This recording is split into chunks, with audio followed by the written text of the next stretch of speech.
قصہ یہ مشہور ہے یہ صبر کی تلقین کا، قصہ یہ مشہور ہے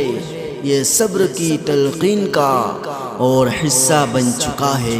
مستقل یہ دین کا۔ اس میں بتلایا گیا ہے حکم ربی جب ملے مصلحت کو چھوڑ کر انصاف سے پورا کرے، پھر ملیں گے رب کی جانب سے بڑے انعام بھی، اور جنت میں کرے گا رب بہت اکرام بھی۔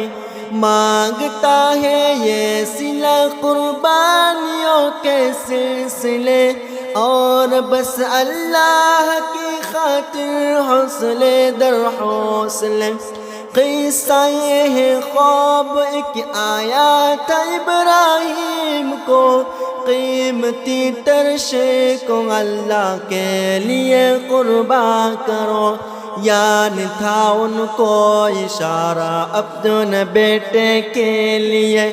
حکم پورا کرنے فوراً جانب مکہ چلے۔ آ گئے وادی میں اور پھر ساتھ بیٹے کو لیا، ایک طرف جا کر اسے سارا سنایا ماجرا،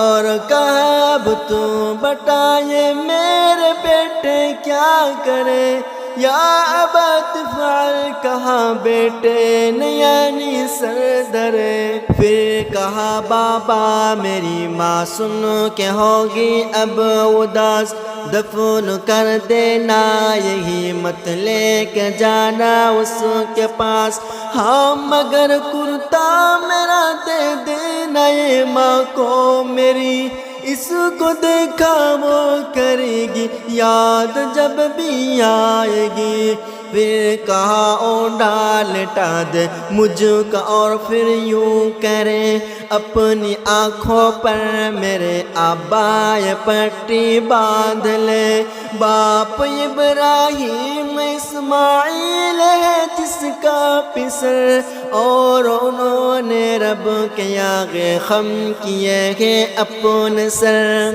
پکڑی ہاتھوں میں چھری پھر آسماں کو دیکھ کر، اور گھٹنا رکھ لیا لختے جگر کی پیٹ پر، آنکھ جیسی کہہ رہی ہو دیکھ لے میرے خدا، کوئی شے بڑھ کر نہیں ہے تیری مرضی کے سوا، رو پڑے سارے فرشتے ایسا منظر دیکھ کر، چیخ نکلی آسماں کی اور زمین کی سر بسر، آزمائش پیاروں کی کچھ اس طرف منظور تھی، مصلحت اللہ کی اس میں کوئی مستور تھی۔ یہ قدم بات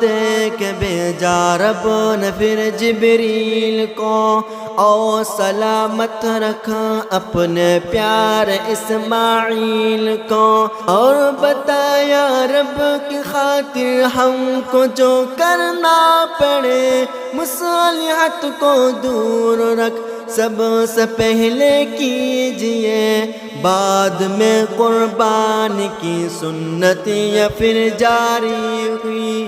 اور مسلمانوں نے پائی ہے خوشی عید کی۔ عید مبارک، عید مبارک، عید مبارک مسلمانوں۔